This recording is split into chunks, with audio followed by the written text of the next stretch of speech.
All right, this is Ubaid on behalf of Electronics, and in this video we'll be talking about disposable income and national saving. Now, when it comes to your disposable income, this is income that you do not need for necessities, okay, such as food, water, shelter, clothing, so on and so forth. So this is disposable income, income that you can use for unforeseen events, income that you can use for things that are not necessities, okay, such as privileges. Okay, so income that one can use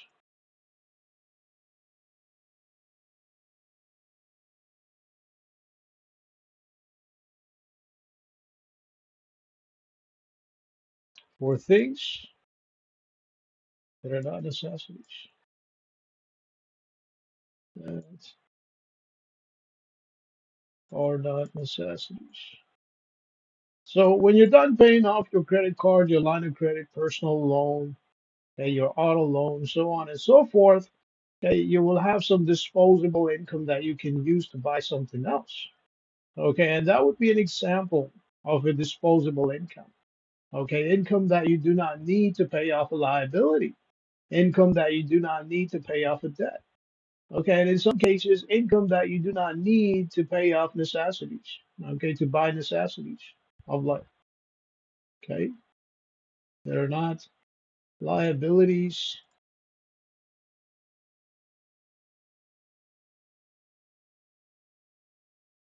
debt, necessities.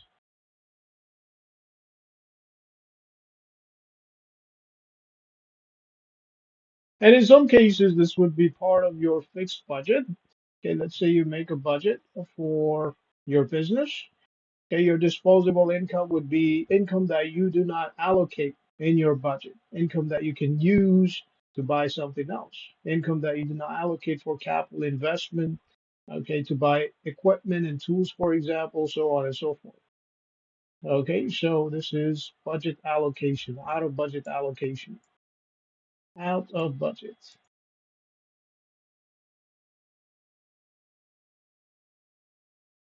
allocation. Now, based on this definition, we have something called private saving.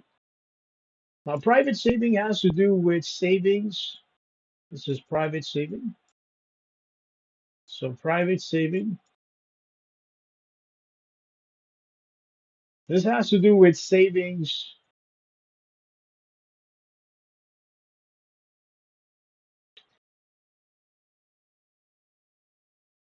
okay, of an individual. So this is savings of an individual, okay, or of households. So household savings.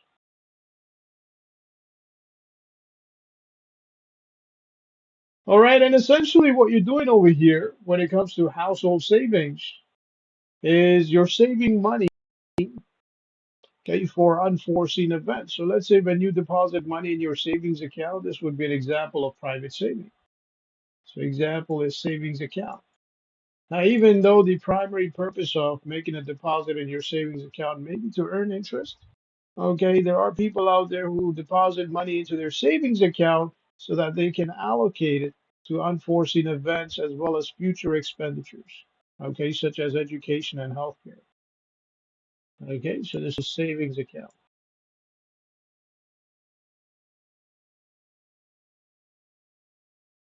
And in terms of formula, the symbol that we're going to use for private saving is S. All right, next you have public saving. Now, public saving has to do with the government. This is when the government earns more in tax revenue than it spends on infrastructure, for example. And we've talked about budget surplus. So whenever there is a budget surplus, you may have what's called public savings. Okay, so this is your budget surplus.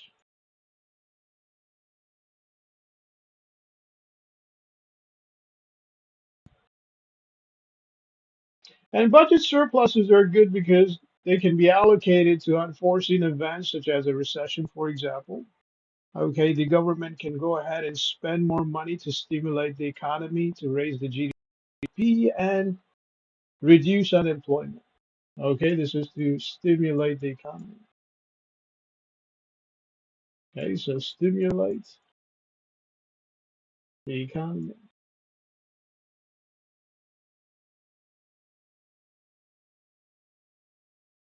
All right, so this has to do with private saving. This one has to do with public savings.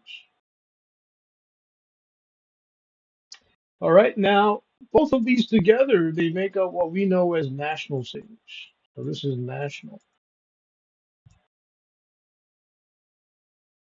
savings. So national savings has to do with private and public savings. So this is private, okay, which is S, and public savings.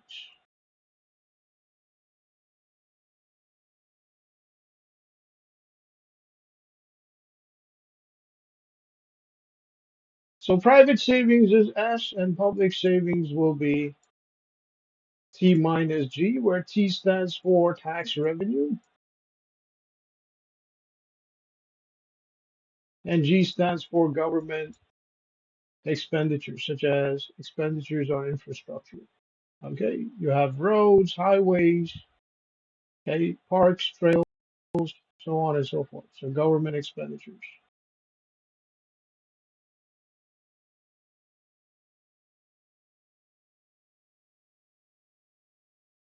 And government spending, along with personal spending, does make a big chunk of your aggregate demand, which means it stimulates your GDP. Okay, however, if the government spends more than what is required or what the government can afford to spend, we have what we call budget deficit. Okay, which is not good because it slows the economy eventually. All right. So when it comes to your private savings, okay, private savings and public savings, they add up to what we know as national savings. And we've talked about national debt, okay, in the past. Okay, this one has to do with national savings, which basically means the more national savings you have, okay, the less of a national debt.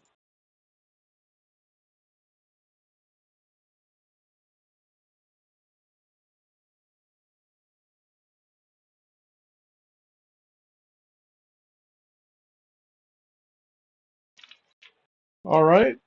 And when it comes to your national debt, okay, we can relate this to our formula that we've talked about in the past, which has to do with your GDP growth. Okay, this would be your debt to GDP ratio. Okay, your debt to GDP ratio.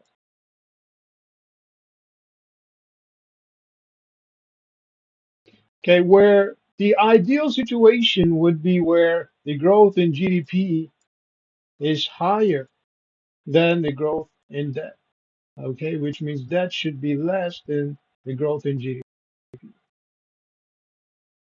All right, so that would be it for this video. On behalf of V Electronics, this is Ubaid. Have yourself a great day.